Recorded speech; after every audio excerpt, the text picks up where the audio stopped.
تین دوستوں کی فنی کہانی۔ ایک دفعہ کا ذکر ہے کہ تین دوست تھے، ایک مولوی، ایک ہندو اور ایک جٹ۔ ان تینوں نے ایک دن مشورہ کیا کیوں نہ ہم سب پیسے ملا کر کھیر پکائیں۔ چنانچہ سب نے پیسے ملا کر کھیر تیار کر لی۔ جب کھیر تیار ہوئی تو کھیر کو دیکھ کر مولانا صاحب کے دل میں لالچ آ گیا۔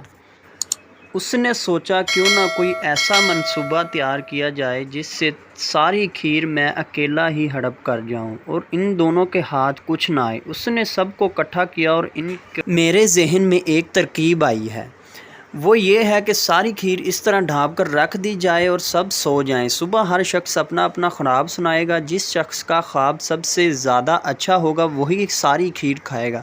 مولانا کا خیال تھا کیونکہ یہ سب ان پڑھ ہیں اس لیے میں ان کو اپنی باتوں میں الجھا کر ساری کھیر اکیلا ہی کھا جاؤں گا۔ سب اس کی بات پر رضامند ہو گئے اور سو گئے۔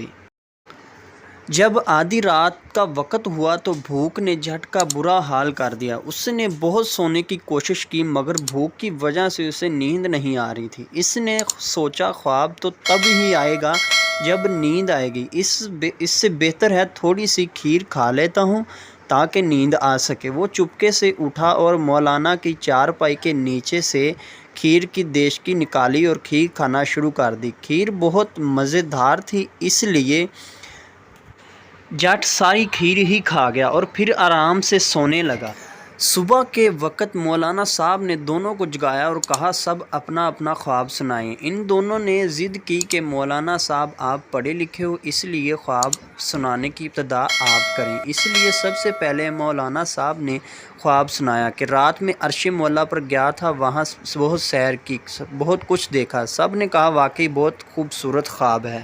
اس کے بعد ہندو نے اپنا خواب سنانا شروع کیا۔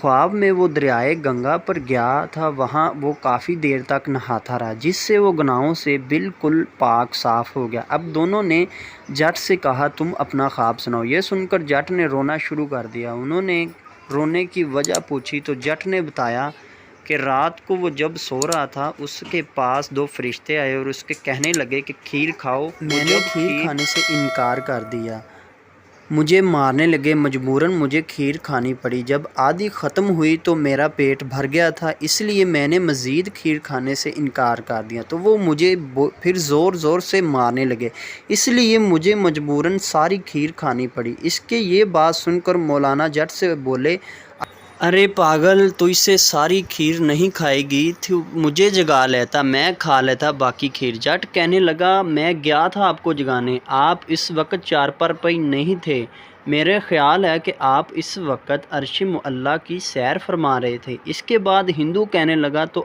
آپ مجھے ہی جگا لیتے۔ جٹ کہنے لگا میں آپ کو بھی گیا تھا جگانے، آپ کے صرف کپڑے پڑے تھے چارپائی پر، غالباً آپ بھی اس وقت گنگا پر نہانے کے لیے گئے ہوئے تھے۔